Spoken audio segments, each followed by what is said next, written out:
सिन्दूरारुणविग्रह त्रिनयना माणिक्यमौलिस्फुरत् तारानायकशेखरां स्मितमुखी मापीनवक्षोरुहाम् पाणिभ्यामलिपूर्णरत्नचषकं रक्तोत्पलं बिभ्रति सौम्यां रत्नघटस्थरक्तचरणां ध्यायेत्।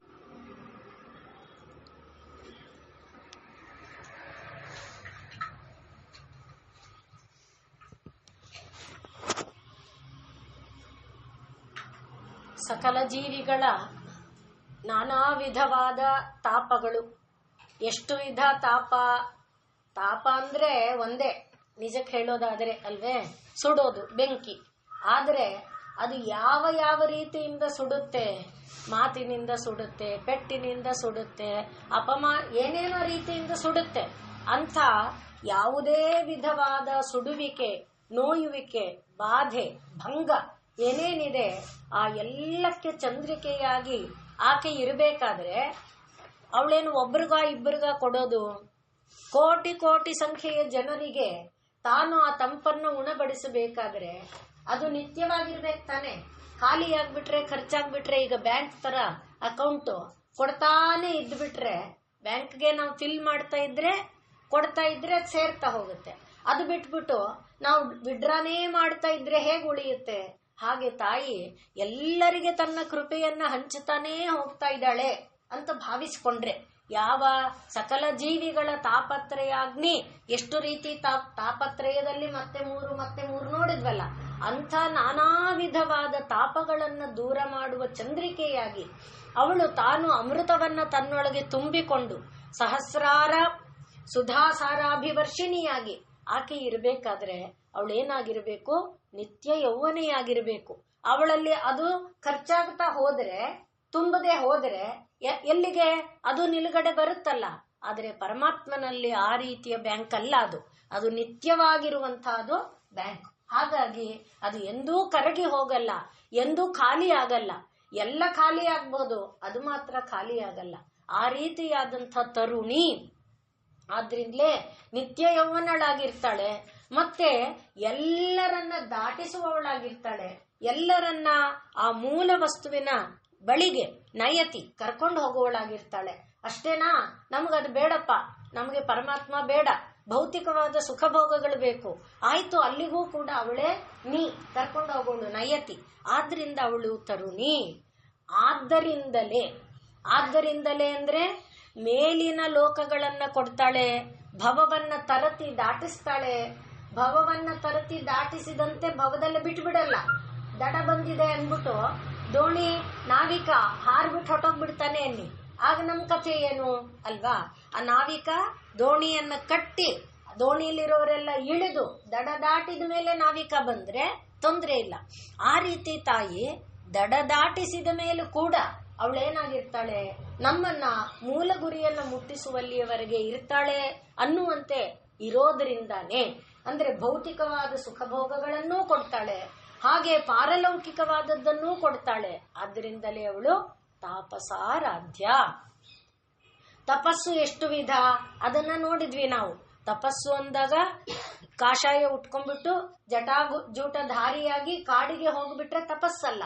ಅದಕ್ಕೂ ದೃಷ್ಟಾಂತವಾಗಿ ಕೌಶಿಕ ಋಷಿಯ ಉದಾಹರಣೆಯನ್ನ ನಾವು ನೋಡಿದ್ದೇವೆ. ಅವನು ತಪಸ್ಸಿನಿಂದ ಕಣ್ಬಿಟ್ಟು ನೋಡಿದ ತಕ್ಷಣ ಹಕ್ಕಿ ಸುಟ್ಟೋಗ್ಬಿಟ್ರೆ ತಪಸ್ಸಿನ ಬಲ ಅಲ್ಲ.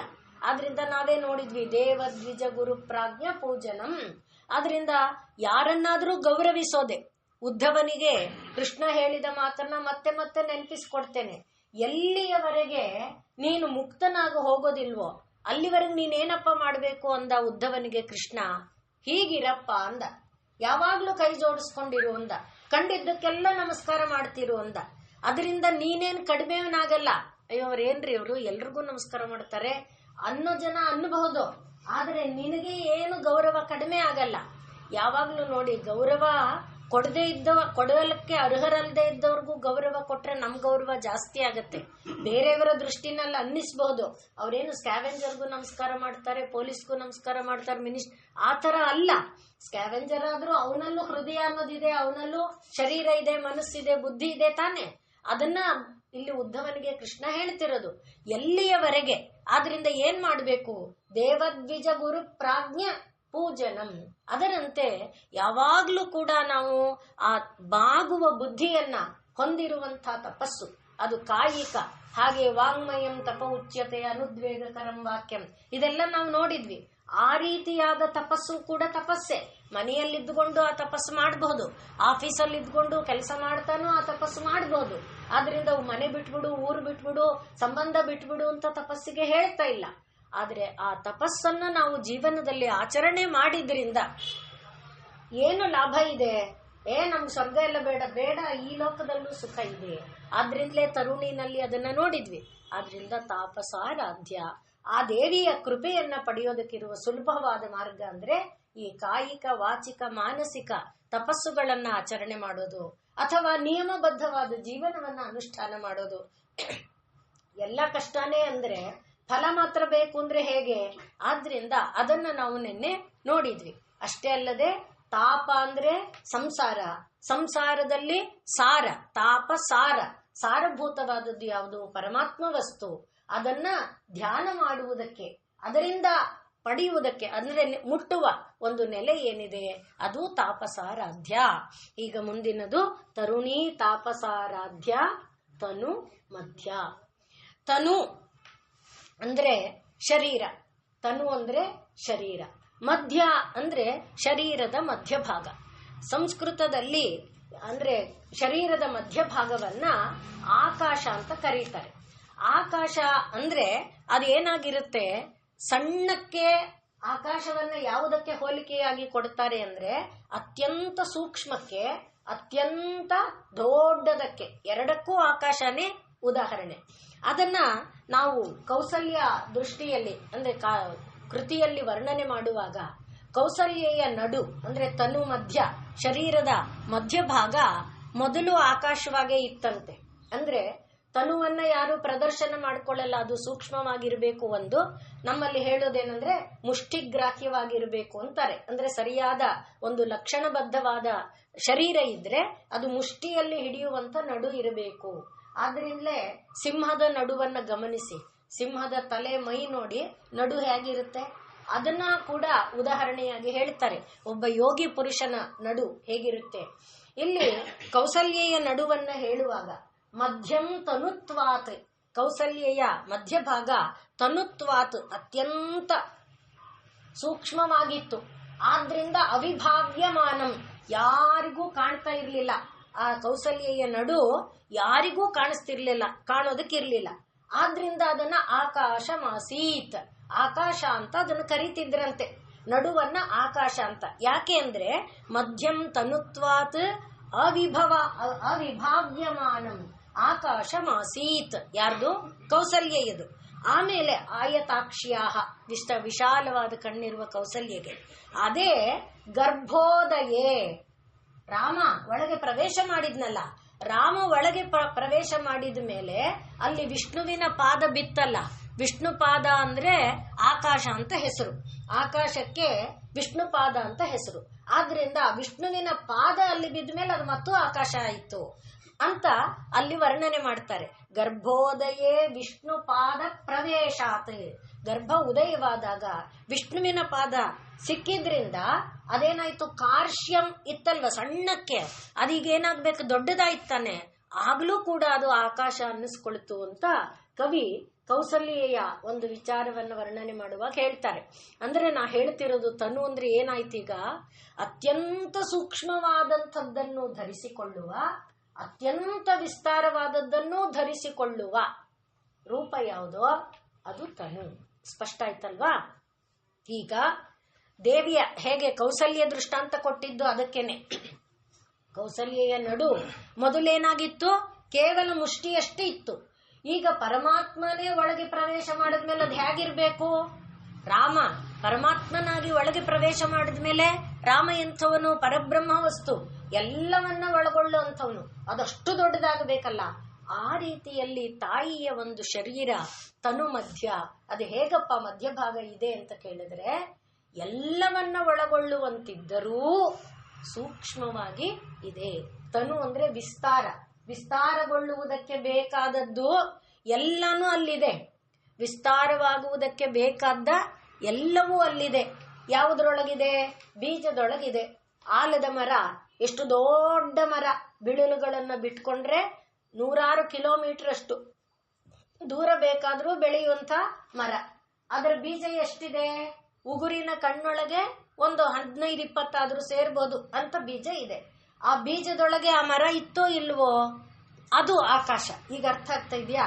ಅದರಿಂದ ತನು ಮಧ್ಯ ಅಂದಾಗ ದೇವಿಯ ಶರೀರ ಎಷ್ಟು ಸೂಕ್ಷ್ಮನೋ ಅದು ಅಷ್ಟೇ ವಿಸ್ತಾರ ಮಾಡಬಲ್ಲ, ಪ್ರಪಂಚವನ್ನೆಲ್ಲ ಒಳಗೊಳ್ಳುವ. ಪ್ರಪಂಚವನ್ನೆಲ್ಲ ಅಂದಾಗ ಪೃಥ್ವಿ, ಅಪು, ತೇಜೋ, ವಾಯು, ಆಕಾಶ ಎಲ್ಲವನ್ನ ಒಳಗೊಳ್ಳುವ ಒಂದು ನಡುವಾಗಿ ಅವಳದು ಇತ್ತು. ಅಂದ್ರೆ ಆ ನಡುವಿನಿಂದ ಅವಳು ಏನ್ ಮಾಡ್ತಾ ಇದ್ಲು? ಇಡೀ ವಿಶ್ವಾಂಡ ಬ್ರಹ್ಮಾಂಡಗಳ ವಿಕಾಸವನ್ನ ಮಾಡ್ತಾ ಇದ್ಲು. ಹಾಗೆ ಅದನ್ನೆಲ್ಲ ಒಳಗೆ ಸೇರಿಸ್ಕೊಂಡಾಗ್ಲೂ ಕೂಡ ಎಲ್ಲವನ್ನು ಅಲ್ಲಿ ಸೇರಿಸ್ಕೊತಾ ಇದ್ಲು. ಹಾಗಾಗಿ ತಾಯಿಯ ನಡು ತನು ಮಧ್ಯ, ಅತ್ಯಂತ ಸೂಕ್ಷ್ಮವಾದಂಥ ಅದು ಮಧ್ಯಭಾಗ ತಾಯಿಯದು ಅನ್ನುವುದಾಗಿ ತನು ಮಧ್ಯ. ತನು ಅನ್ನುವುದನ್ನ ಅದನ್ನ ಅಲ್ಲಿ ಜ್ಞಾನ, ಈ ಮಧ್ಯಭಾಗ ಇದೆಯಲ್ಲ, ಅದಕ್ಕೆ ಅನಾಹತ, ಮಣಿಪೂರದಿಂದ ಮೇಲಕ್ಕೆ ಸ್ವಾಧಿಷ್ಠಾನ, ಮೂಲಾಧಾರ, ಸ್ವಾಧಿಷ್ಠಾನ, ಮಣಿಪೂರದಿಂದ ಮೇಲಕ್ಕೆ ಬರುವ ಜಾಗ, ಅದನ್ನ ಅನಾಹತ ಜಾಗವಾಗಿ ನಾವು ಭಾವಿಸಿಕೊಂಡಾಗ ಅಲ್ಲಿ ಏನಿದೆ? ಜ್ಞಾನದ ಒಂದು ವಿಕಾಸಗೊಳ್ಳುವ ನೆಲೆ ಇದೆ. ಮೂಲಾಧಾರದಲ್ಲಿ ಜ್ಞಾನ ಮಲ್ಕೊಂಡಿದೆ, ಅದು ಮೇಲೆದ್ದು ಬರ್ತಾ ಸ್ವಾಧಿಷ್ಠಾನ ಮಣಿಪೂರಗಳನ್ನ ದಾಟಿ ಮೇಲೆ ಬರುವಾಗ ಅದೇನಾಗಿರುತ್ತೆ? ಜ್ಞಾನ ವಿಕಾಸಗೊಳ್ಳುವ ನೆಲೆ ಆಗಿರುತ್ತೆ. ಆದ್ರಿಂದ ಆ ಶರೀರದ ಮಧ್ಯಭಾಗ ಇದೆಯಲ್ಲ, ಯಾವುದು ಅನಾಹತದ ಭಾಗ, ನಮ್ಮ ಈ ನಡುವಿನ ಭಾಗ, ಅದು ಜ್ಞಾನದ ವಿಕಾಸ ಕ್ಷೇತ್ರವಾಗಿದೆ. ಅಲ್ಲಿಂದ ಮುಂದಕ್ಕೆ ಜ್ಞಾನ ಅನ್ನೋದು ಬೆಳೆಯುತ್ತೆ. ಆದ್ರಿಂದ ಅದನ್ನ ತನು ಮಧ್ಯ. ಅಲ್ಲಿಗೆ ಅರ್ಥ ಏನಾಯ್ತು? ನಮ್ಮ ಒಂದು ಮಿಥ್ಯಾಜ್ಞಾನ, ಇವೆಲ್ಲ ಸ್ವಲ್ಪ ತತ್ವದ್ದು, ನಾನು ಅದಕ್ಕೇನು ಕಥೆಯನ್ನು ಸೇರಿಸಿ ಹೇಳಕ್ ಬರಲ್ಲ.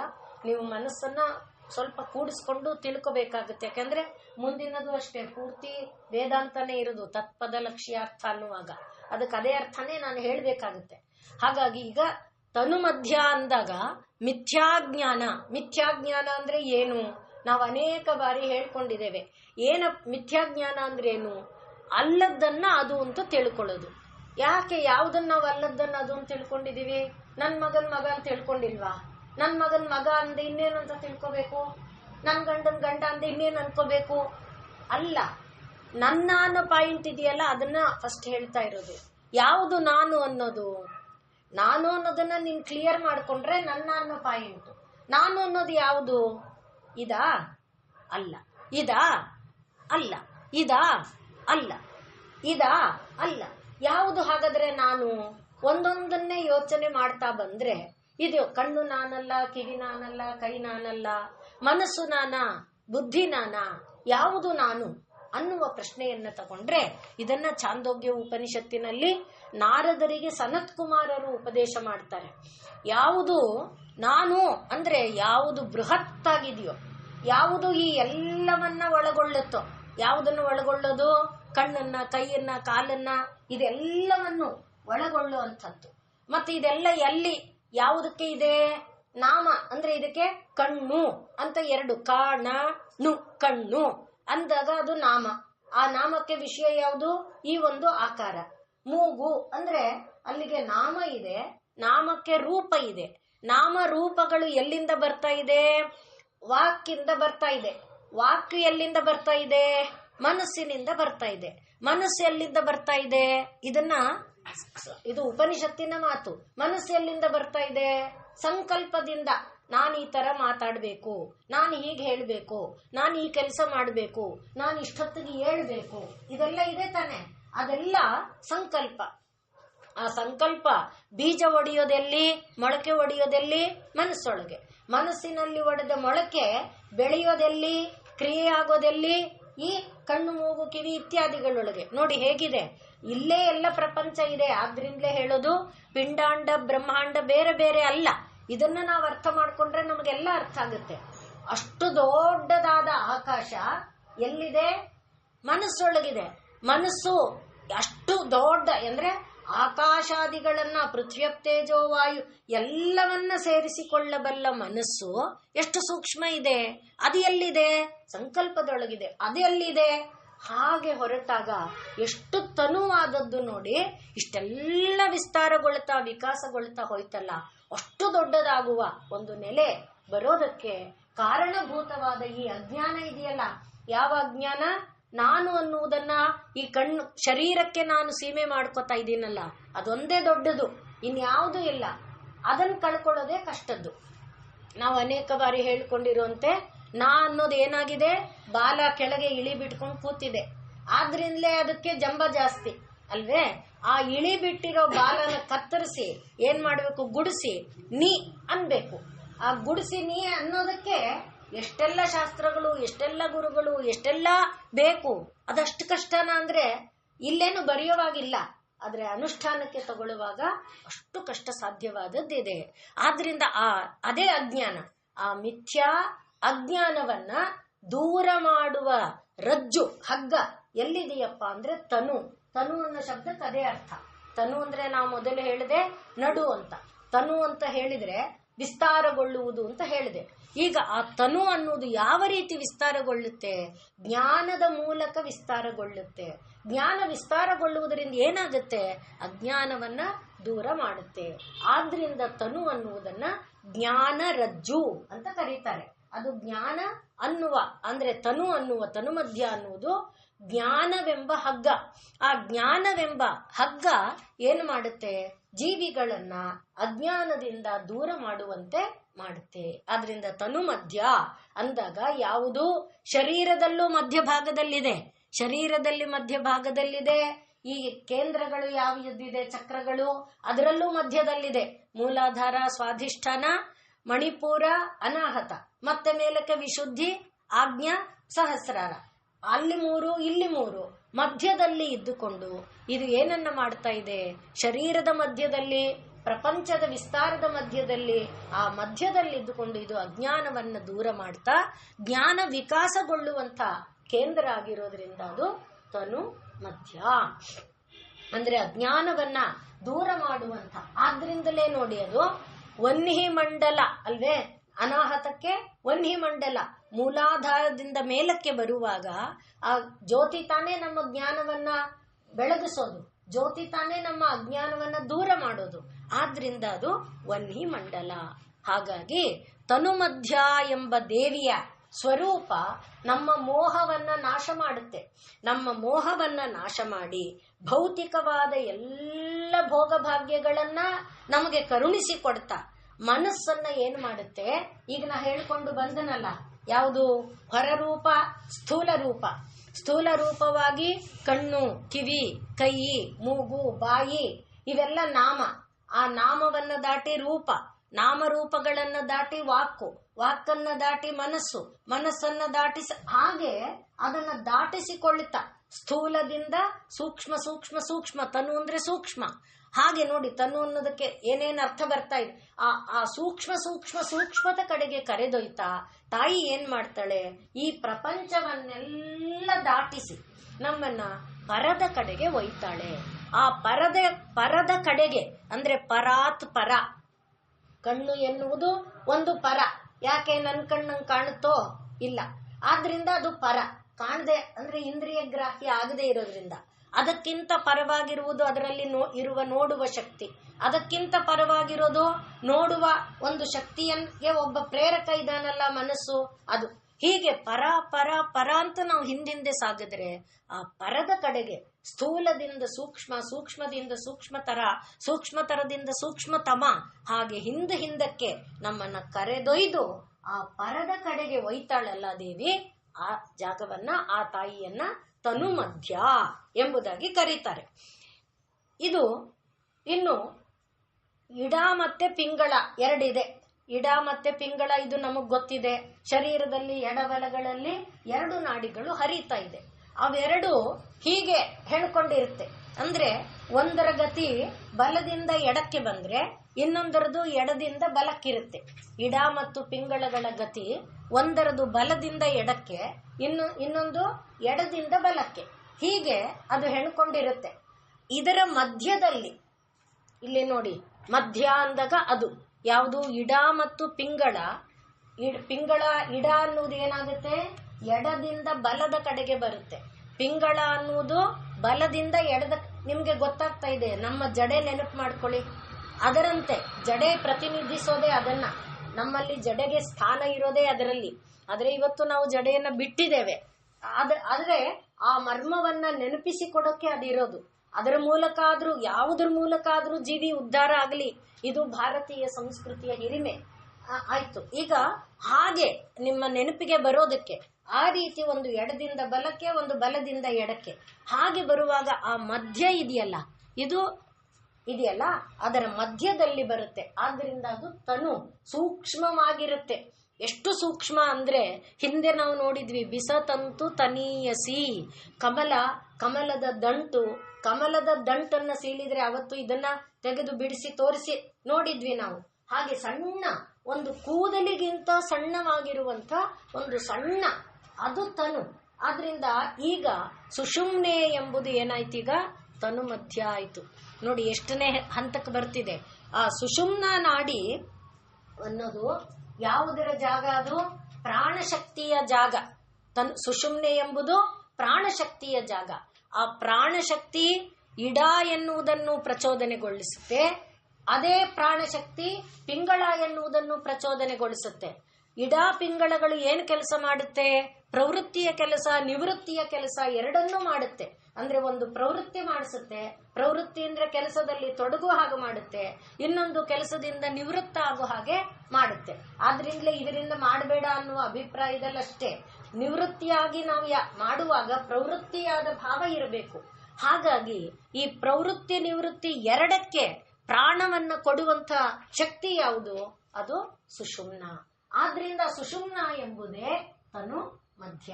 ಆ ರೀತಿಯಲ್ಲಿ ಆ ತನು ಮಧ್ಯ ಎನ್ನುವುದು ಸುಷುಮ್ನೆಗೆ ಅಧಿಷ್ಠಾತೃ ದೇವತೆಯಾಗಿ ನಿಂತಿರುವವಳು ಯಾರಿದ್ದಳೋ ಅವಳು ತನು ಮಧ್ಯ.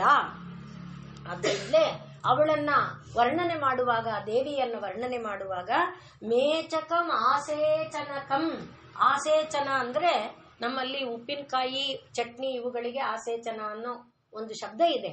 ಆಸೇಚನ ಅಂದ್ರೆ ನೋಡಿದಷ್ಟು ತಿಂದಷ್ಟು ಅದು ರುಚಿ ಹೆಚ್ಚಾಗ್ತಾ ಇರುತ್ತೆ. ಮತ್ತೂ ಬೇಕು ಅನ್ನುವಂಥ ಒಂದು ಆ ತನು ಮಧ್ಯ ಸ್ವರೂಪ ಇದೆಯಲ್ಲ, ಅದು ಹಾಗಿರುತ್ತೆ. ಅದರಿಂದಲೇ ಮಿಥ್ಯಾ ದೃಷ್ಟಾಂತ ಮಧ್ಯಭಾಗಂ. ಆ ತಾಯಿಯ ತನು ಮಧ್ಯ ಸ್ವರೂಪ ಇದೆಯಲ್ಲ, ಆ ರೀತಿ ಯಾಕೆ ಇಷ್ಟು ಇದೆ ಅಂತ ಕೇಳಿದ್ರೆ, ಆ ರೀತಿ ಅದು ಜ್ಞಾನದ ಬೆಳಕಾಗಿದೆ. ಆ ರೀತಿ ಅದು ಚಿನ್ನದಂತೆ ಹೊಳಿತಾ ಇದೆ. ನೀವಾರ ಶೂಕವತ್ತನ್ವಿ ಪೀತಾಭಾಸ್ವತ್ಯಣೂಪಮ. ಚಿನ್ನದಂತೆ ಹೊಳಿತಾ ಇದೆ, ಅಣುರೂಪದಲ್ಲಿದೆ, ತನುವಾಗಿದೆ. ಅದು ಪ್ರಾಣಶಕ್ತಿ ಒಂದೇನಾ? ಪ್ರಾಣಶಕ್ತಿ ನನ್ನ ಶರೀರಕ್ಕೆ ಸೀಮೆಯಾದಾಗ ನನ್ನ ಪ್ರಾಣ ಅಲ್ವೇ? ಅಲ್ಲಿ ನನ್ನ ಅನ್ನೋದು ತಪ್ಪು ಅನ್ನೋದು ಮೊದಲು ಹೇಳಿದ್ದೇವೆ, ಅಜ್ಞಾನ. ಆದರೆ ಪ್ರಾಣಶಕ್ತಿ ಅನ್ನೋದು ಯಾರ ಆಸ್ತಿ? ಅದು ಒಬ್ಬರಿಗೆ ಸೀಮೆನಾ? ಇಡೀ ವಿಶ್ವಾಂಡವನ್ನ ಆಳ್ತಾ ಇರುವ ಪ್ರಾಣಶಕ್ತಿ ಇದೆಯಲ್ಲ, ಈಗ ತನು ಮಧ್ಯ ಅಂದ್ರೆ ಅರ್ಥ ಆಯ್ತಾ? ಇಡೀ ವಿಶ್ವಾಂಡಕ್ಕೆ ಪ್ರಾಣವನ್ನ ತುಂಬುವ ಶಕ್ತಿ ಯಾವುದು? ಅದು ತನು ಮಧ್ಯ. ಆ ದೇವಿ ಎಲ್ಲವನ್ನ ನಮಗೆ ಇದು ಭಾಗವತ ಗೊತ್ತಿದೆ, ಏನು ಕಥೆ ನೋಡಿದ್ದೇವೆ. ಎಲ್ಲ ಸೃಷ್ಟಿ ಮಾಡಾಯ್ತು, ವಿರಾಟ್ ಪುರುಷ ಬಂದ. ಮೊದಲಿಗೆ ದೊಡ್ಡದಾದ ಪಂಚಮಹಾಭೂತಗಳು ಅಂದ್ರೆ ಪೃಥ್ವಿ, ಅಪು, ತೇಜೋ, ವಾಯು ಎಲ್ಲ ದೊಡ್ಡದು, ಪೀಸ್ ಆಗಿಲ್ಲ ಇನ್ನು. ಆ ದೊಡ್ಡದು, ಅದನ್ನ ಮಹಾಭೂತ ಅಂತಾರೆ. ಆ ಎಲ್ಲ ಸೇರ್ತು, ಏನಾಯ್ತು? ದೊಡ್ಡ ಅಂಡ ಆಯ್ತು. ಆ ಅಂಡಕ್ಕೆ ಅಳತೆ ಮಾಡಕ್ಕಾಗಲ್ಲ, ಅಷ್ಟು ದೊಡ್ಡ ಅಂಡ ಆಯ್ತು. ಅದು ಸಾವಿರಾರು ವರ್ಷ ಕಾಲ ನೀರೊಳಗೆ ಅಂದ್ರೆ ಕಾರಣ ಜಲದೊಳಗೆ ತೇಲ್ತಾ ಇತ್ತು. ಆ ನಂತರ ಒಂದು ದಿವಸ ಒಡೆದಾಗ ಅದರ ಅಡಿಯಿಂದ ಮೇಲ್ವರೆಗೆ ಒಬ್ಬ ಬಂದ, ವಿರಾಟ್ ಪುರುಷ. ಅಂದ್ರೆ ಅವನ್ ಬಂದ ಮೊದಲು, ಆಮೇಲೆ ಕಣ್ಣು ಬಂತು, ಮೂಗು ಬಂತು, ಕಿವಿ ಬಂತು, ಎಲ್ಲ ಬಂತು. ಆಮೇಲೆ ಇವೆಲ್ಲ ಬಂದ ಮೇಲೆ ಕಣ್ಣು ನೋಡ್ತಾ ಇದೆಯೋ, ಕಿವಿ ಕೇಳ್ತಾ ಇದೆಯೋ? ಇಲ್ಲ. ಆಗ ಯಾವುದು ಬರಬೇಕಾಯ್ತು? ಪ್ರಾಣಶಕ್ತಿ ಪ್ರವೇಶ ಮಾಡಬೇಕಾಯ್ತು.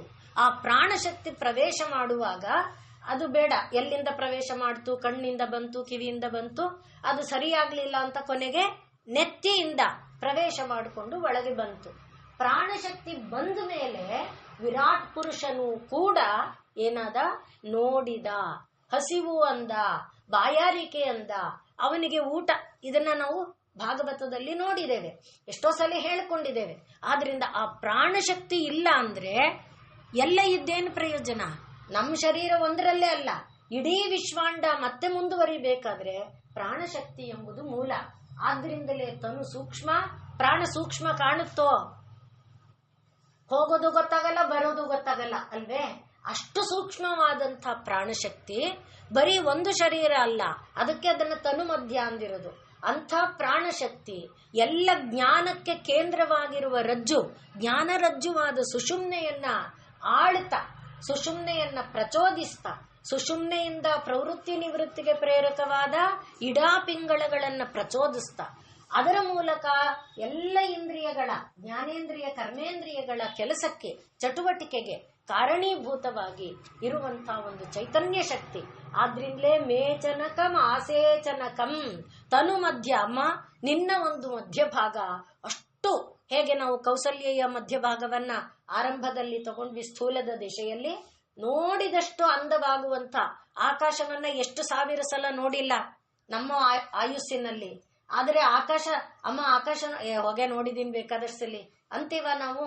ಇಲ್ಲ. ಆಕಾಶವನ್ನ ಅಷ್ಟು ಹೊಸ ಹೊಸದಾಗಿ ಕಾಣುವಂತೆ ಆ ತಾಯಿಯ ಆಸೇಚನಕಂ ಅಂಥದ್ದು ತನು ಮಧ್ಯ, ಆ ದೇವಿಯ ತನು ಮಧ್ಯ ಸ್ವರೂಪ. ಆದ್ರಿಂದಲೇ ಆ ಪ್ರಾಣ ಶಕ್ತಿಯಾಗಿ, ಪ್ರಾಣ ಎಂಬುದು ಬ್ರಹ್ಮದ ಒಂದು ನೆಕ್ಸ್ಟ್ ಸ್ಟೆಪ್ ಅಲ್ಲಿ ಇರುತ್ತಾನೆ. ಆ ರೀತಿ ಇರುವಂತಹ ತಾಯಿಯ ರೂಪವನ್ನೇನಂತಾರೆ? ತನು ಮಧ್ಯ. ಆದ್ರಿಂದ ತನು ಮಧ್ಯ ಅಂದಾಗ ಈಗ ಎಷ್ಟು ಹಂತಗಳಾಯ್ತು? ಮೊದಲನೆಯದು ಸೊಂಟ ಸ್ವರೂಪ ಆಯಿತು. ಅದು ಅತ್ಯಂತ ಸೂಕ್ಷ್ಮವಾಗಿದ್ದು ಇಡೀ ವಿಶ್ವಾಂಡ ಬ್ರಹ್ಮಾಂಡದ ವಿಕಾಸಕ್ಕೆ ಕಾರಣೀಭೂತವಾಗಿ ಅನುರೂಪವು ಅಣೋರಣೀಯಾನ್ ಮಹತೋಮಹೀಯಾನಾಗಿ ಆಕಾಶವನ್ನು ಒಳಗೊಳ್ಳುವಂಥದ್ದಾಯಿತು. ಆ ನಂತರ ಜ್ಞಾನ ಒಂದು ರಜ್ಜುವಾಗಿ ಜ್ಞಾನವನ್ನ ಬೆಳಗಿಸೋದಾಯ್ತು, ಅಜ್ಞಾನವನ್ನ ದೂರ ಮಾಡೋದಾಯ್ತು, ಪ್ರಾಣಶಕ್ತಿಯಾಗಿ ಪ್ರವೃತ್ತಿ ನಿವೃತ್ತಿ ಪ್ರೇರಕವಾಯಿತು. ಅದರಿಂದ ಜೀವನದಲ್ಲಿ ಬೇಕಾದಂಥ ಎಲ್ಲವನ್ನೂ ಕೂಡ ತಂದುಕೊಡುವಂಥದ್ದು ಆಯ್ತು. ಹೀಗೆ ಇರುವಂಥದನ್ನ ಏನಂತ ಕರೀತಾರೆ? ತನು ಮಧ್ಯ. ಇದನ್ನ ಶ್ರೀಚಕ್ರದ ಒಂದು ನೆಲೆಗೆ ಹೇಳಿಕೊಳ್ಳೋದಾದ್ರೆ, ಶ್ರೀಚಕ್ರದಲ್ಲಿ ಶ್ರೀಚಕ್ರ ಎನ್ನುವುದು ಶಿವಯೋಹೋ ವಪುಹು. ಅಲ್ಲಿ ಕೆಲವು ಕಡೆಯಲ್ಲಿ ಶಿವಶಕ್ತಿಯೋಹೋ ವಪುಹು. ಶಿವಯೋಹೋ ಅಂದ್ರೂ ಒಂದೇ, ಶಿವಾಚ ಶಿವಶ್ಚ ಶಿವವು ಆಗುತ್ತೆ. ಅಲ್ಲಿ ಶಿವಯೋಹೋ ಅಂದ್ರೆ ಶಿವೆ ಮತ್ತು ಶಿವ ಇವರಿಬ್ಬರ ವಪು ಶರೀರ ಏನಿದೆ ಅದನ್ನ ಶ್ರೀಚಕ್ರ ಅಂತ ಕರೀತಾರೆ. ಅದು ನಮಗೆ ಗೊತ್ತಿದೆ. ಆರಂಭ ಲಲಿತೆ ಆರಂಭ ಮಾಡಿದಾಗ ನಾವು ಹೇಳ್ಕೊಂಡಿದ್ದೇವೆ, ಊರ್ಧ್ವಮುಖವಾದಂಥ ತ್ರಿಕೋಣ, ಅಧೋಮುಖವಾದ ತ್ರಿಕೋಣ. ಊರ್ಧ್ವಮುಖವಾದ ತ್ರಿಕೋಣ ಶಿವ, ಅಧೋಮುಖವಾದ ತ್ರಿಕೋಣ ಪಾರ್ವತಿ. ಶಿವ ಪಾರ್ವತಿ ಈ ಎರಡರಲ್ಲಿ ಮಧ್ಯದಲ್ಲಿ, ಅಂದ್ರೆ ತ್ರಿಕೋಣ ರಂಗೋಲಿ ನಾವು ಇಡ್ತೇವಲ್ಲ, ಮಧ್ಯದಲ್ಲಿ ಬಿಂದು ಇದೆಯಲ್ಲ, ಅದೆಷ್ಟು ದಪ್ಪ ಇದೆ? ತನು ಮಧ್ಯ. ಅದು ತನು ಮಧ್ಯ. ಈಗ ಸ್ಪಷ್ಟ ಆಗ್ತಾ ಇದೆ. ಆದ್ರಿಂದ ಆ ರೀತಿ ಇರುವ ಅಂದ್ರೆ ಅರ್ಥ ಏನಾಯ್ತು? ಶಿವನ ಕೇಂದ್ರ ಬಿಂದು, ಶಕ್ತಿಯ ಕೇಂದ್ರ ಬಿಂದು ತನು ಮಧ್ಯ. ಅಂದ್ರೆ ಈ ಮಧ್ಯಭಾಗ ಅನ್ನುವುದು ಶಿವನನ್ನು ಮುಟ್ಟಿಸುತ್ತೆ, ಶಿವೆಯನ್ನು ಮುಟ್ಟಿಸುತ್ತೆ. ಅಂಥ ಒಂದು ಪವಿತ್ರತಮವಾದಂಥ ಒಂದು ಜಾಗ. ಆದ್ರಿಂದ ತನು ಮಧ್ಯ. ಇಷ್ಟೆಲ್ಲ ಹೇಳಿದ ಮೇಲೆ ತಮೋಪಹ ಆಗ್ಲೇಬೇಕು ತಾನೆ. ಆದ್ರಿಂದ ಅದು ತಮೋಪಹ, ಕತ್ತಲೆಯನ್ನ ದೂರ ಮಾಡುತ್ತೆ. ಎಂಥ ಕತ್ತಲೆಯನ್ನ ದೂರ ಮಾಡ್ತದೆ? ಸೂರ್ಯನ ಅಂದ್ರೆ ಸೂರ್ಯನಿಗೂ ಬೆಳಕನ್ನ ಕೊಡುವಂತ ಬೆಳಕು. ಹಾಗಾಗಿ ಅದು ಕತ್ತಲೆಯನ್ನ ದೂರ ಮಾಡುತ್ತೆ. ಮತ್ತೆ ಎಂಥ ಕತ್ತಲೆ? ಹೊರಗಣ್ಣಿನ ಕತ್ತಲೆಯನ್ನ. ಒಳಗಡೆ ಇದೆಯಲ್ಲ ಯಾವುದು? ಜನ್ಮ ಜನ್ಮಾಂತರದ ಕತ್ತಲೆ. ಆ ಜನ್ಮ ಜನ್ಮಾಂತರದ ಕತ್ತಲೆ ಏನದು? ನಾನು ನನ್ನದು ಎನ್ನುವ ಕಾರಣ ಇರುವ ಅವಿದ್ಯಾ, ಅಸ್ಮಿತಾ, ರಾಗ, ದ್ವೇಷ, ಅಭಿನಿವೇಶ, ಈ ಒಂದು ಕತ್ತಲೆ. ಆ ಕತ್ತಲೆಯನ್ನ ದೂರ ಮಾಡೋದು ಯಾರಿಂದಲೂ ಸಾಧ್ಯ ಇಲ್ಲ. ಭಗವಂತ ಹೇಳಿದಾನೆ ಏನಂತ? ಮಮ, ಇದು ನನ್ನ ಒಂದು ಮಾಯೆ, ಮಮ ಮಾಯಾ ದುರತ್ಯಯ. ಇದು ದಾಟುವುದಕ್ಕೆ ಸುಲಭವಾದದ್ದಲ್ಲ. ದಾಟಬೇಕಾದ್ರೆ ಮಾಮೇವ ಯೇ ಪ್ರಪದ್ಯಂತೆ. ಆದ್ರಿಂದ ತನುಮಧ್ಯ ಸ್ವರೂಪಿಣಿಯಾದ, ಜ್ಞಾನ ಸ್ವರೂಪಿಣಿಯಾದ, ಅಮೃತ ಸ್ವರೂಪಿಣಿಯಾದ, ಪ್ರಾಣಶಕ್ತಿ ಸ್ವರೂಪಿಣಿಯಾದ, ಸೂಕ್ಷ್ಮಾತಿ ಸೂಕ್ಷ್ಮಳಾದ ಆ ದೇವಿಯನ್ನ ಆಶ್ರಯಿಸಿಕೊಂಡರೋ, ಅವಳನ್ನ ಬೇಡಿಕೊಂಡ್ರೋ, ಆಗ ಏನಿದೆ ತಮೋಪಹ, ನಮ್ಮ ಜನ್ಮ ಜನ್ಮಾಂತರೀಯವಾದ ಕಾರ್ಗತ್ತಲೆ. ಆ ಕಾರ್ಗತ್ತಲೆ ಹೇಗೆ ಈಗ ನೋಡಿ, ಕತ್ತಲೆ ಇದನ್ನು ಶ್ರೀರಾಮಕೃಷ್ಣರು ಹೇಳ್ತಾರೆ. ಒಂದು ರೂಮನ್ನ ಬೀಗ ಹಾಕ್ಬಿಟ್ಟಿರ್ತಾರೆ. ಉದಾಹರಣೆಗೆ ನಮ್ಮ JP ನಗರದಲ್ಲಿ ಒಂದು ಪಾಳದ ಮನೆ ಇದೆಯಲ್ಲ, ಭೂತ್ ಬಂಗ್ಲೋ ಅಂತಾರಲ್ಲ, ಎಷ್ಟೋ ವರ್ಷ ಆಯ್ತು ನಾವು ನೋಡಿದಂತೆ ಅಂತೂ 45-50 ವರ್ಷದಿಂದಂತೂ ಬೀಗ ಇದೆ. ಅಷ್ಟು ಬೀಗ ಹಾಕಿ ಇಟ್ಟಿರುವಂತ ಮನೆಯಲ್ಲಿ ಏನಿರುತ್ತೆ, ಕಾರ್ಗತ್ತಲೆ ಇರುತ್ತೆ. ನಾನು ಒಂದು ಕಡ್ಡಿಗೀರಿ ಕ್ಯಾಂಡಲ್ ಹಚ್ಚಿದ್ರೆ ಇಷ್ಟಿಷ್ಟೇ ಬೆಳಕು ಬರುತ್ತಾ? ಎಲ್ಲ ಜಾಗ ಬೆಳಕಾಗತ್ತೆ ತಾನೆ. ನಾನು ಕ್ಯಾಂಡಲ್ ಹಿಡ್ಕೊಂಡು ಇಲ್ಲಿ ನಿಂತ್ರೆ ನೀವು ಆ ದೂರದವರೆಗೂ ಬೆಳಕಾಗತ್ತೆ. ಆ ರೀತಿಯಲ್ಲಿ ತಾಯಿ ಇವತ್ತು ನಾನು ತನುಮಧ್ಯ ಅಂತ ಜಪ ಮಾಡಿದ್ರೆ, ಓಂ ತನುಮಧ್ಯಾಯೈ ನಮಃ ಅಂತ, ಈಗ ಈ ಶರೀರದಲ್ಲಿರೋ ಈ ಅಜ್ಞಾನ ಮಾತ್ರ ದೂರ ಮಾಡಲ್ಲ, ಅಲ್ಲಿವರೆಗಿನ ಎಲ್ಲ ಅವಿದ್ಯಾ ಅಸ್ಮಿತಾ ರಾಗದ್ವೇಷ ಅಭಿನಿವೇಶಗಳಿಂದ ಎಷ್ಟು ಲಕ್ಷ ಜನ್ಮಗಳನ್ನ ಪಡ್ಕೊಂಡಿದ್ನೋ, ಇನ್ನು ಮುಂದಕ್ಕೆ ಎಷ್ಟು ಜನ್ಮ. ಈಗ ಇಲ್ಲಿ ಬಂದಲ್ವಾ, ಇಲ್ಲಿ ಮಾತ್ರ ಬೆಳಗಲಿಲ್ಲ ಅಂದ್ವಿ, ಅಲ್ಲಿಗೂ ಬೆಳಗತ್ತೆ. ಆದ್ರಿಂದಲೇ ತುಳಸಿದಾಸರು ಹೇಳುವಾಗ ರೇ ಜೀಭಾ ಅಂತಾರೆ ಅವರು. ಜೀಭಾ ಅಂದ್ರೆ ನಾಲಿಗೆ. ನಾಲಿಗೆಯಲ್ಲಿ ಪರಮಾತ್ಮ ನಾಮವನ್ನ ಇಟ್ಕೊಪ್ಪ. ಅದು ಹೇಗೆ ಅಂದ್ರೆ ಹೊಸಲು ಮೇಲಿಟ್ಟಿರೋ ದೀಪದ ತರ, ಅಲ್ಲೂ ಬೆಳಗುತ್ತೆ ಇಲ್ಲೂ ಬೆಳಗುತ್ತೆ. ಆ ಒಳಗಿರುವ ಕತ್ತಲೆಯನ್ನು ದೂರ ಮಾಡುತ್ತೆ, ಹೊರಗಿನ ನಿನ್ನ ಇಂದ್ರಿಯಗಳ ಕತ್ತಲೆಯನ್ನು ದೂರ ಮಾಡುತ್ತೆ. ನಾಮ ಧರೋ ಜೀಬಾ, ನಿನ್ನ ನಾಮವನ್ನ, ಪರಮಾತ್ಮನ ನಾಮವನ್ನ ನಾಲಿಗೆಯಲ್ಲಿ ಧರಿಸ್ಕೊಳ್ಳಪ್ಪ ಜಿಹ್ವೆ. ಅದು ಏನು ಮಾಡುತ್ತೆ, ಭೀತರ್ ಒಳಗಿನ ಹೊರಗಿನ ಎಲ್ಲ ಕತ್ತಲೆಯನ್ನ ದೂರ ಮಾಡುತ್ತೆ. ಅದನ್ನ ತುಳಸಿ ನಮಗೆ ತಿಳಿಸಿಕೊಡುವಾಗ, ಆದ್ರಿಂದ ಈಗ ತನು ಮಧ್ಯ ಅನ್ನುವ ನೋಡಿ, ಅಲ್ಲೂ ಮಧ್ಯನೇ, ಮಧ್ಯದಲ್ಲಿ ಇಟ್ಟರೆ, ಈ ಶರೀರದ ಮಧ್ಯದಲ್ಲಿ ಬೆಳಕನ್ನ ಹಚ್ಚಿಟ್ರೆ ಒಳಗಿನ ಹೊರಗಿನ ಕತ್ತಲೆಯನ್ನ ದೂರ ಮಾಡುವ ನಾಮಧರೋ ಜೀಭಾ ಭೀತರ್, ಇದನ್ನ ಅದನ್ನ ತಮಸ್ಸನ್ನ ದೂರ ಮಾಡುತ್ತೆ. ಅಂಥ ಒಂದು ಪರಮಾತ್ಮನ ನಾಮ ತನುಮಧ್ಯ ಅನ್ನುವುದನ್ನ ಹೇಳಿದ್ರೆ, ಅದು ಈ ಶರೀರ ಬರುವ ಹಿಂದಿನ ಎಲ್ಲ ಜನ್ಮಗಳ, ಮತ್ತೆ ಈ ಶರೀರದಲ್ಲಿ ಎಷ್ಟೆಷ್ಟು ಮಾಡಿದ್ಯೋ, ಮತ್ತೆ ಒಂದೇ ಶರೀರದಲ್ಲಿ ಎಲ್ಲ ಪಾಪ ಮುಗ್ದೋಗಲ್ಲ, ಎಲ್ಲ ಪುಣ್ಯ ಮುಗ್ದೋಗಲ್ಲ. ಇಷ್ಟಿಷ್ಟು ಇದಿರುತ್ತೆ, ಇದು ಉಳಿಸಿರ್ತಾರೆ. ಮುಂದಿನ ಜನ್ಮಕ್ಕೆ ಇನ್ನಷ್ಟಿರ್ಲಿ, ಪಾಪ ಒಂದೇ ಜನ್ಮದಲ್ಲಿ ನೊಂದೋಗ್ಬಿಡುತ್ತೆ, ದೇವ್ರಿಗೆ ಕರುಣೆ ಬೇರೆ.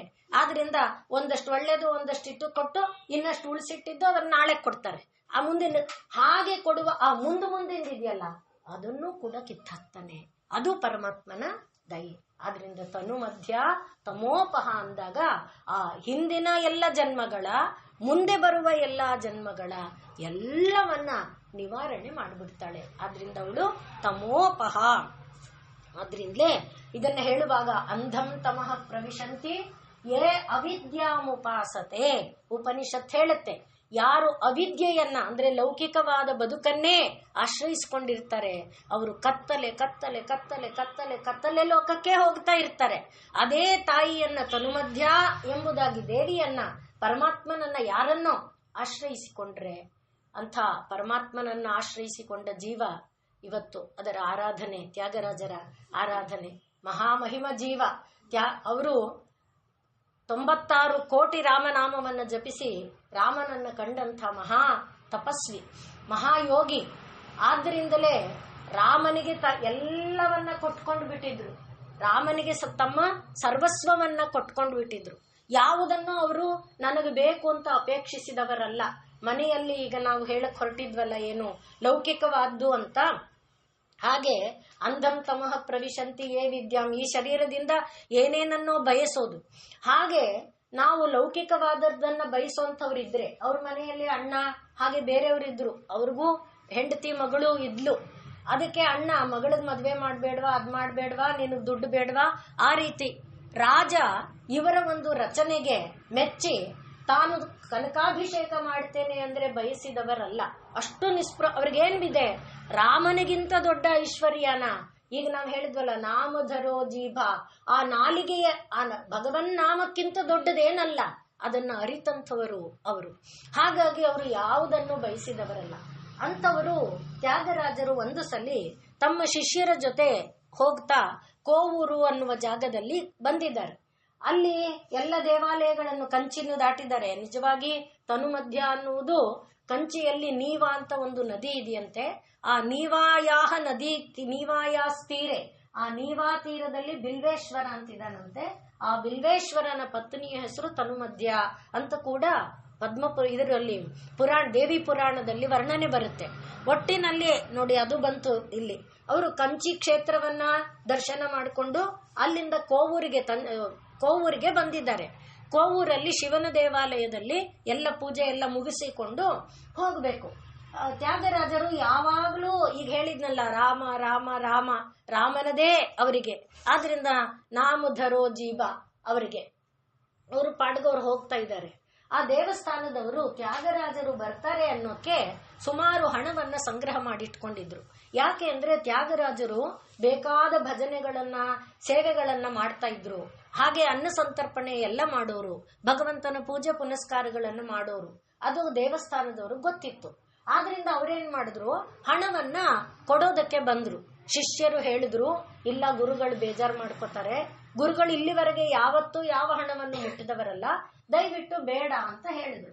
ಆದ್ರೆ ಇಲ್ಲ ಇಲ್ಲ, ನಾವು ಈ ಸಂಕಲ್ಪ ಮಾಡ್ಕೊಂಡ್ ಬಿಟ್ಟಿದ್ದೇವೆ, ಮತ್ತೆ ಇದು ತ್ಯಾಗರಾಜರಿಗೆ ಕೊಡ್ಬೇಕು ಅಂತ. ತ್ಯಾಗರಾಜರು ಸ್ವಂತ ಬಳಕೆಗೆ ಬಳಸೋದು ಬೇಡ, ಅವರು ಒಡವೆ ವಸ್ತು ಮಾಡ್ಕೊಳ್ಳೋದು ಬೇಡ, ಮಗಳಿಗೆ ಮದುವೆ ಮಾಡೋದು ಬೇಡ, ಬೇಡ ಸ್ವಂತಕ್ಕೆ ಬೇಡ. ಅವು ಏನೋ ಒಳ್ಳೆ ಕೆಲಸ ಮಾಡ್ತಾರಲ್ಲ, ಆ ಒಳ್ಳೆ ಕೆಲಸ ಪುಣ್ಯದಲ್ಲಿ ನಮಗೂ ನೋಡಿ ಜನ ಯಾವ ತರ ಟೆಂಪ್ಟ್ ಮಾಡ್ತಾರೆ, ಹಾಗೆ ಆ ಒಳ್ಳೆ ಪುಣ್ಯ ಕೆಲಸದಲ್ಲಿ ನಮ್ ದುಡ್ಡಿಗೂ ಪಾತ್ರ ಆಗಲಿ, ಆದ್ರಿಂದ ನಾವು ಈ ದುಡ್ಡನ್ನ ಅವರಿಗೆ ಕೊಡ್ತೇವೆ ಅಂತ ಹೇಳ್ಬಿಟ್ಟು ಬಲವಂತ ಮಾಡಿದಾಗ ಜೋಲಿ ಇತ್ತು. ಅಂದ್ರೆ ದೇವರನ್ನ ತ್ಯಾಗರಾಜರು ಎಲ್ಲಿ ಹೋದ್ರೂ ದೇವರನ್ನು ಜೊತೆಲಿ ತಗೋತಿದ್ರಲ್ಲ, ಪಂಚಾಯತನ ವಿಗ್ರಹ, ಆ ದೇವರ ಜೋಲಿಯಲ್ಲಿ ಒಂದು ದಿಂಬು, ಅದರ ಹತ್ತಿರ ಹಣದ ಚೀಲ ಇಟ್ಬಿಟ್ಟು ಅವ್ರು ಹೊಟ್ಟೋಗ್ತಾರೆ. ಶಿಷ್ಯರು ಎಷ್ಟು ಹೇಳಿದ್ರು ಕೇಳಲ್ಲ. ಈಗ ತ್ಯಾಗರಾಜರು ಮಾತ್ರ ಹೇಳಿದಂತೆ ನಾಮಧರೋ ಜೀಬ ತಂಪಾಡಿಗೆ ತಾವು ಸಾಗುತ್ತಾ ಇದ್ದಾರೆ. ಮುಂದೆ ಮುಂದೆ ಹೋಗ್ತಾ ಇದ್ದಾರೆ. ಕತ್ಲೆ ಬಂತು, ದಾರಿ ಅವ್ರು ಇನ್ನ ನೆಕ್ಸ್ಟ್ ಊರು ತಲುಪಬೇಕಲ್ಲ, ಅಷ್ಟರಲ್ಲಿ ಕತ್ತಲೆ ಬಂದ್ಬಿಡ್ತು. ದಪ ದಪ ಕಾಲು ಹಾಕೊಂಡು ಹೊರಟಿದ್ದಾರೆ. ಎಷ್ಟು ಬೇಗ ಸಾಧ್ಯ ಅಷ್ಟು ಬೇಗ ಮುಂದಿನ ಹಳ್ಳಿ ಆದ್ರೂ ತಲುಪಿಕೊಳ್ಳೋಣ ಅನ್ನೋ ವೇಗದಲ್ಲಿ ಹೋಗ್ತಾ ಇದ್ದಾರೆ. ಹಾಗೆ ಹೋಗ್ತಾ ಇರುವಾಗ ಕತ್ತಲೆ, ಗಾಢ ಕತ್ತಲೆ ಆಗೇ ಬಿಡ್ತು. ಒಂದಷ್ಟು ಜನ ದೊಣ್ಣೆ ಹಿಡ್ಕೊಂಡು ಇವರನ್ನ ಅಡ್ಡ ತಡೆದಿದ್ದಾರೆ. ತ್ಯಾಗರಾಜರಿಗೆ ಈ ಲೋಕದ ಗಮನ ಇಲ್ಲ, ಅವರಿಗೆ ಗಮನ ಇರೋದೆಲ್ಲ ರಾಮಲೋಕದ್ದೇ, ರಾಮಚಿಂತನೇನೆ. ತಿಳಿಸಿ ರಾಮಚಿಂತನತು, ಅದು ಅದ್ಭುತವಾದಂಥ ಕೃತಿ. ರಾಮನಾಮದ ಒಂದು ಚಿಂತನೆ ಮಾಡಿ ರಾಮ ಅನ್ನಪ್ಪ ಸಾಕು, ಎಷ್ಟು ಅದ್ಭುತವಾದ ಶಕ್ತಿ ಇದೆ ಅಲ್ಲಿ ಅಂತ ಆ ಕೃತಿಯಲ್ಲಿ ಹೇಳ್ತಾರೆ. ಹಾಗೆ ನಾವು ಅವತ್ತು ಹೇಳ್ಕೊಂಡಂತೆ ಮಾ ಎನ್ನುವುದು ಶಿವನ ಜೀವಾಕ್ಷರ, ರಾ ಎನ್ನುವುದು ನಾರಾಯಣನ ಜೀವಾಕ್ಷರ. ಅದೆಲ್ಲ ಯವರನೀ ನಿರ್ಣಯಿಂತುರ, ಏನಂತ ಯಾರಂತ ನಿನ್ನ ನಿರ್ಣಯ ಮಾಡ್ಲಪ್ಪ, ಶಿವುಡನೋ ಮಾಧವುಡನೋ, ಶಿವ ಅನ್ಲೋ ಮಾಧವ ಅನ್ಲೋ ಅಂತ ಹೇಳುವ ಕೃತಿಯಲ್ಲಿ ಇದನ್ನೆಲ್ಲ ಹೇಳ್ತಾರೆ. ಅಂದ್ರೆ ರಾಮನಾಮ ಶಿವ ಮತ್ತು ನಾರಾಯಣರ ಒಂದು ಆದ್ರಿಂದ ಅವರಿಗೆ ಬರೀ ಅದೇ. ಹಾಗಾಗಿ ಅವರಿಗೆ ಬೇರೆ ಗಮನ ಇಲ್ಲ. ಈ ದೊಡ್ಡ ದೊಡ್ಡ ದೊಣ್ಣೆಗಳು ಹಿಡ್ಕೊಂಡು ಅಟ್ಕೊಂಡು ಬಂದಾಗ ಇವರಿಗೆ ಭಯ ಆಯ್ತು, ಜೋಲಿ ಹೊರತಿದ್ದವರಿಗೆ. ಅವ್ರೇನ್ ಮಾಡಿದ್ರು, ಜೋಲಿಯನ್ನ ಕೆಳಗಿಟ್ಬಿಟ್ಟು ತ್ಯಾಗರಾಜರು ಮುಂದೆ ತಂಪಾಡಕ್ ತಾವು ಜಪ ಮಾಡ್ಕೊಂಡು ಹೊರಟಿದಾರಲ್ಲ, ಹೋಗಿ ತ್ಯಾಗರಾಜರ ಕಾಲನ್ನ ಹಿಡ್ಕೊಂಡ್ರು ಈ ಜೋಲಿ ಹೊತ್ತಿದ್ದವರು. ಅವ್ರಿಗೆ ಆಗ ಹೊರಮುಖ ಆದ್ರು. ರಾಮನ ಇದರಿಂದ ಹೊರಮುಖಕ್ಕೆ ಬಂದು, ಏನಪ್ಪ ಯಾಕೆ ಅಂತ ಕೇಳಿದ್ರು. ಸ್ವಾಮಿ, ಕಳ್ಳರು ಬಂದಿದ್ದಾರೆ. ಬಂದ್ರೇನಂತೆ ಅಂದ್ರು. ಇಲ್ಲ, ನಮ್ಮ ಹತ್ರ ಏನಿದೆ, ಇಲ್ಲ ಈ ತರ ಕೋವೂರು ದೇವಸ್ಥಾನದವರು ನಾವ್ ಎಷ್ಟು ಹೇಳಿದ್ರು ಕೇಳಲಿಲ್ಲ, ಹಣವನ್ನ ಇದರಲ್ಲಿ ಜೋಲಿಯಲ್ಲಿ ಇಟ್ಬಿಟ್ಟಿದ್ದಾರೆ. ಅದು ರಾಮನಿಗೆ ಅಂತ ಇಟ್ಟಿದ್ದಾರೆ. ತ್ಯಾಗರಾಜರು ರಾಮನ ಸೇವೆ ಮಾಡ್ತಾರೆ, ರಾಮನಿಗೆ ವಿನಿಯೋಗ ಆಗ್ಲಿ ಅಂತ ಇಟ್ಟಿದ್ದಾರೆ ಅಂತ ಹೇಳಿದ್ರು. ರಾಮನಿಗೆ ಅಂತ ಹೇಳಿ ಇಟ್ಟಿದ್ದಾರೆ ತಾನೆ, ಅದು ರಾಮನ ತಾನೆ. ರಾಮ ನೋಡ್ಕೊತಾನೆ, ನಿಮಗೆ ಯಾಕೆ ಭಯ, ನಡೀರಿ ಅಂತ ರಾಮ ರಾಮ ರಾಮ ಅಂತ ಮತ್ತೆ ಮುಂದಕ್ಕೆ ಹೆಜ್ಜೆ ಹಾಕಿ ಬಿಟ್ರು. ಆದ್ರೆ ಇವ್ರಿಗೆ ಆ ದೊಣ್ಣೆ ಹಿಡ್ಕೊಂಡಿರೋರ್ದು ಭಯ. ಕರಾಳ ರೂಪದಲ್ಲಿದ್ದಾರೆ, ಕಪ್ಪು. ಆದ್ರೆ ಇವರು ಹಿಂದಕ್ಕೆ ಬಂದ್ರು. ಹಿಂದಕ್ಕೆ ಬಂದು ನೋಡಿದ್ರೆ ಯಾರು ಇಲ್ಲ. ಇವರು ಈಗ ದೇವರ ಜೋಲಿಯನ್ನ ಎತ್ಕೊಂಡು ಬಂದು ಗ್ರಾಮ ಮುಟ್ಟಿದ್ರು. ಯಾವುದೋ ಗ್ರಾಮದಲ್ಲಿ ಕೂತಿದ್ದಾರೆ. ಸೇವೆ ಎಲ್ಲ ಆಯ್ತು. ಬೆಳಗಾಗುವ ವೇಳೆಗೆ, ಬೆಳಗಿನ ಜಾವದ ವೇಳೆಗೆ ಆ ರಾತ್ರಿ ದೊಣ್ಣೆ ಹಿಡ್ಕೊಂಡು ಬಂದಿದ್ರಲ್ಲ ಅವರೆಲ್ಲರೂ ಬಂದು ತ್ಯಾಗರಾಜರ ಬಳಿಗೆ ಬಂದು ಕಾಲು ಹಿಡ್ಕೊಂಡ್ರು. ಸ್ವಾಮಿ, ನಮಗೆ ಈ ತನು ಮಧ್ಯ ಹೇಳಿದ್ವಲ್ಲ, ಆಸೆ ಚನಕ, ನೋಡದಷ್ಟು ಆಸೆ. ಸ್ವಾಮಿ, ನಮಗೆ ನಿಮ್ಮ ಸೇವಕರಿದಾರಲ್ಲ ಅವರ ದರ್ಶನ ಮಾಡಿಸಿ. ರಾತ್ರಿ ಕತ್ತಲೆಯಲ್ಲಿ ನಾವು ಅವರ ದರ್ಶನ ಮಾಡಿದ್ವಿ. ಈಗ ಆ ನಿಮ್ಮ ಸೇವಕರನ್ನ ಕಣ್ಣಾರೆ ನೋಡ್ಬೇಕು ಅಂತ ಬಂದಿದ್ದೇವೆ. ನಾವು ನಿಮ್ಗೇನೂ ತೊಂದರೆ ಮಾಡಲ್ಲ. ಆ ಸೇವಕರ ಯಾವ ಸೇವಕರಪ್ಪ? ಅದೇ ಬಿಲ್ಲು ಬಾಣ ಹಿಡ್ಕೊಂಡು ನಿಂತಿದ್ರಲ್ಲ ಅವರ ದರ್ಶನ ಮಾಡಿಸಿ. ಯಾರು ಬಿಲ್ಲು ಬಾಣ ಹಿಡ್ಕೊಂಡವ್ರು? ನಮ್ಮಲ್ಲಿ ಯಾರು ಇಲ್ವಲ್ಲ. ಇವರೇ ನೋಡಿ, ಇಲ್ಲ ಬಿಲ್ಲು ಬಾಣ ಹಿಡ್ಕೊಂಡವ್ರನ್ನ ನಾವು ನೋಡಿದ್ವಿ. ಆದ್ರಿಂದಲೇ ನಾವು ಹಣವನ್ನು ಮುಟ್ಟೋದಕ್ಕೆ ಅವ್ರ ಅವಕಾಶ ಮಾಡಿಕೊಡ್ಲಿಲ್ಲ. ನೋಡಿ, ಆಪದಾಂ ಅಪಹರ್ತಾರಂ ದಾತಾರಂ ಸರ್ವ ಸಂಪದಾಂ ಲೋಕಾಭಿರಾಮಂ ಶ್ರೀರಾಮಂ. ಆ ರಾಮನ ದರ್ಶನ ಅವ್ರು ಮಾಡಿದಾರಂದ್ರೆ ರಾಮನದು ಅಂತ ಹೇಳಿ ಇಟ್ರು ತಾನೆ, ರಾಮ ನೋಡ್ಕೋತಾನೆ ಅಂದ್ರು ತ್ಯಾಗರಾಜರು. ರಾಮ ನೋಡ್ಕೊಂಡ. ಆಗ ತ್ಯಾಗರಾಜರು ಹೇಳ್ತಾರೆ, ಎಂಥ ಧನ್ಯವಂತರು ನೀವು. ನಾನು ರಾಮ ಅಂತಿರೋನ್ ನಾನು, ಕಂಡವ್ರು ನೀವು. ನೋಡಿದ್ರ ಎಂಥ ಧನ್ಯವಂತರು. ಅಂದ್ರೆ ನಾಮಧರೋ ಜೀಭ, ನಾಲಿಗೆಯಲ್ಲಿ ನಾಮವನ್ನು ಧರಿಸಿದರೆ ಅವನು ಪಾಪಿ, ಇವನು ಪುಣ್ಯವಂತ ಲೆಕ್ಕ ಇಲ್ಲ, ಇವನು ದರೋಡೆಕೋರ, ಇವನು ಕಳ್ಳ ಲೆಕ್ಕ ಇಲ್ಲ. ಒಳ ಹೊರಗಿನ ಎಲ್ಲ ಕಲ್ಮಶ ದೂರ ಆಯ್ತು. ತನು ಮಧ್ಯ ತಮೋಪಹ. ಇದಕ್ಕಿಂತ ದೊಡ್ಡ ಒಂದು ದೃಷ್ಟಾಂತವನ್ನ ನಾವು ನೋಡ್ಬೇಕಾಗಲ್ಲ. ಎಂಥ ಜನ್ಮ ಇವರು ತ್ಯಾಗರಾಜರ ದರ್ಶನ ಮಾಡಿದ್ದಾರೆ, ಒಂದಲ್ಲ ಅನೇಕ ಬಾರಿ, ಅದರ ವಿಷಯ ಬೇರೆ. ಆದ್ರೆ ಅವ್ರು ಹೇಳ್ತಿರೋದು, ನಾಲಿಗೆಯಲ್ಲಿ ರಾಮನಾಮ, ಯಾವುದೋ ಭಗವನ್ನಾಮವನ್ನ ಇಟ್ಕೊಂಡಿದ್ರೆ ಎಷ್ಟು ಲಾಭ ಇದೆ. ಅದು ತಮೋಪಹ, ಜನ್ಮದ ತಮಸ್ಸನ್ನ ದೂರ ಮಾಡಿ ಅವರಿಗೆ ಭಗವದ್ ದರ್ಶನವನ್ನ ಮಾಡಿಸ್ಕೊಡ್ತು. ಆಗ ತ್ಯಾಗರಾಜರು ಅವರಿಗೆ ನಮಸ್ಕಾರ ಮಾಡ್ತಾರೆ. ಅಂಥ ಒಂದು ಅದ್ಭುತವಾದ ಶಕ್ತಿ ಇರುವಂಥದ್ದು ಈ ತನುಮಧ್ಯ ತಮೋಪಹ. ಆದ್ರಿಂದ ಇದಕ್ಕೆ ತರುಣಿ ವಿದ್ಯಾ ಅಂತಾನೆ ಹೆಸರು ಅಂತ ಹೇಳ್ತಾರೆ. ಎಲ್ಲಿಂದ? ತಾಪತ್ರಯಾಗ್ನಿ ಸಂತಪ್ತ ಸಮಾಹ್ಲಾದನ ಚಂದ್ರಿಕಾ ತರುಣಿ ತಾಪಸಾರಾಧ್ಯ ತನುಮಧ್ಯ ತಮೋಪಹ. ಇದನ್ನ ನಾವು ಜಪ ಮಾಡಿದ್ರೆ ಹೇಗೆ ಮೇಲಿಂದ ಹೇಳ್ಕೊಂಡ್ ಬಂದ್ವಿ ನೋಡಿ, ಅನೇಕ ಜಾಗದಲ್ಲಿ ಹೇಳ್ಕೊಂಡು ಬಂದಿರುವಂತೆ ಇದನ್ನ ಜಪ ಮಾಡೋದ್ರಿಂದ ಏನೇನಾಗುತ್ತೆ? ಮೃತ್ಯುವನ್ನ ದಾಟಿಸ್ತಾಳೆ ಮೃತ್ಯು ತರಣಿ. ಬರೀ ಈ ಶರೀರದ ಮೃತ್ಯು ಮಾತ್ರ ಅಲ್ಲ, ಜನ್ಮ ಪೂರ್ವ ಜನ್ಮದ ಮತ್ತೆ ಮುಂದಿನ ಜನ್ಮದ ಎಲ್ಲವನ್ನ ದೂರ ಮಾಡ್ತಾಳೆ. ಹಾಗೆ ಅವಿದ್ಯೆಯನ್ನೆಲ್ಲ ನಾಶ ಮಾಡುವುದರ ಮೂಲಕ ಭಕ್ತಿಮತ್ ಕಲ್ಪಲತಿಕಾ, ಭಕ್ತಿಮತ್ತರ ಆದವರ ಕಲ್ಪವೃಕ್ಷವಾಗಿ ಬೇಡಿದ್ದನ್ನ ಬೇಡದೆ ಇರುವುದನ್ನ ಮನಸ್ಸಿನೊಳಗೆ ಚಿಂತಿಸಿ ಎಲ್ಲವನ್ನ ಕರುಣಿಸುವಂಥವಳಾಗಿ ಭಕ್ತಿಮತ್ ಕಲ್ಪಲತಿಕಾ ಆಗ್ತಾಳೆ. ದುರಾಚಾರವನ್ನು ಸದೆಬಡಿತಾಳೆ ತಮೋಪಹಾನಲ್ಲಿ. ಸದಾಚಾರ ಪ್ರವರ್ತಿಕ ಎಲ್ಲ ಹಿಂದಕ್ಕೆ ಕನೆಕ್ಟ್ ಮಾಡ್ಕೊಳ್ಳಿ. ಅದು ಈ ವಿದ್ಯೆಯ ಫಲ. ಯಾವುದರದು? ತರುಣಿ ತಾಪಸಾರಾಧ್ಯ ತನುಮಧ್ಯ ತಮೋಪಹ ಇಂದ ಇದಿಷ್ಟು ಲಾಭ ಇದೆ. ಯಾವ ಲಾಭ ಇದೆ? ವಾಗ್ವಾದಿನಿದು ಒಂದು ವಿದ್ಯೆ ಅಂತ ಹೇಳ್ಕೊಂಡಿದ್ದೇವೆ.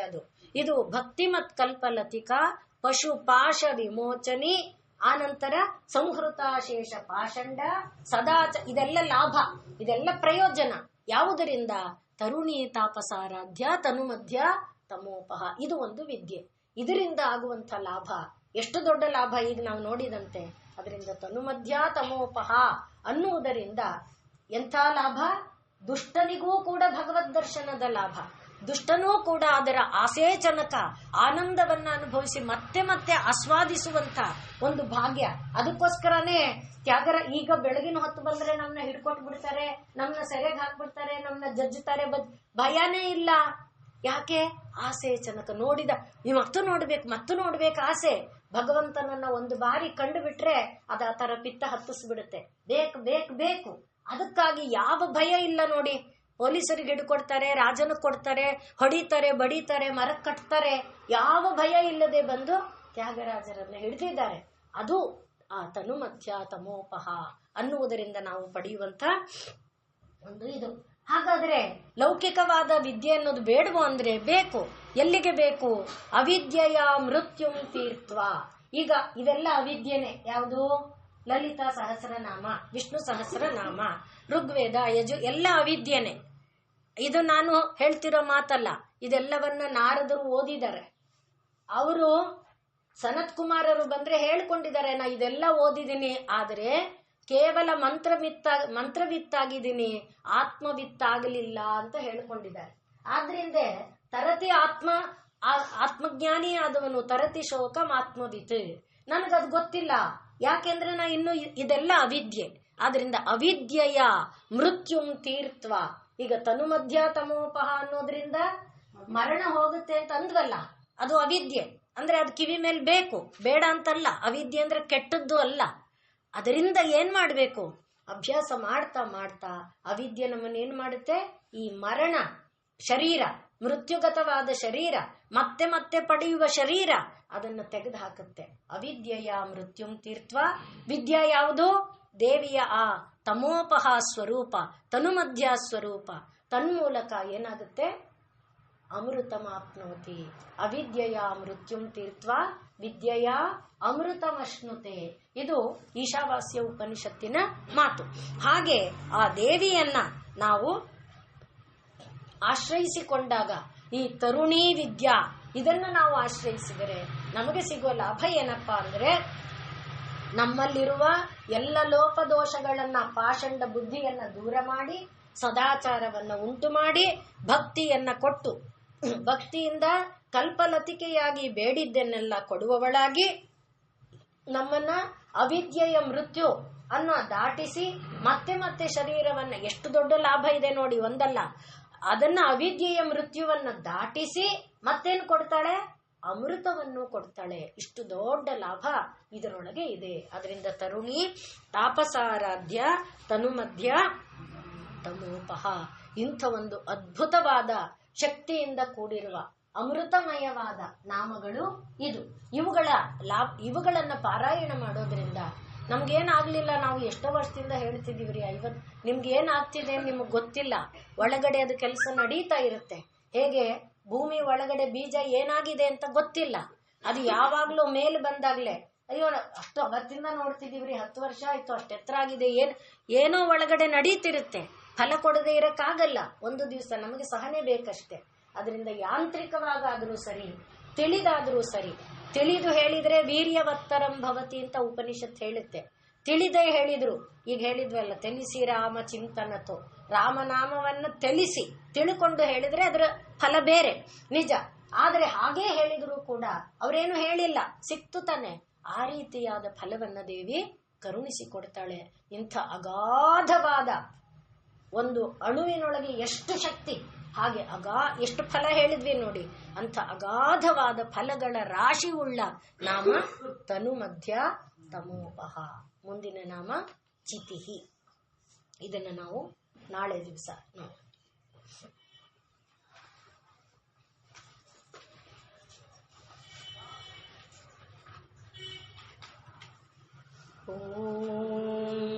पूर्णमदः पूर्णमिदं पूर्णात् पूर्णमुदच्यते पूर्णस्य पूर्णमादाय पूर्णमेवावशिष्यते. ॐ शान्ति शान्ति शान्तिः. सर्वे भवन्तु सुखिनः, सर्वे सन्तु निरामयाः, सर्वे भद्राणि पश्यन्तु, मा कश्चित् दुःखभाग् भवेत्.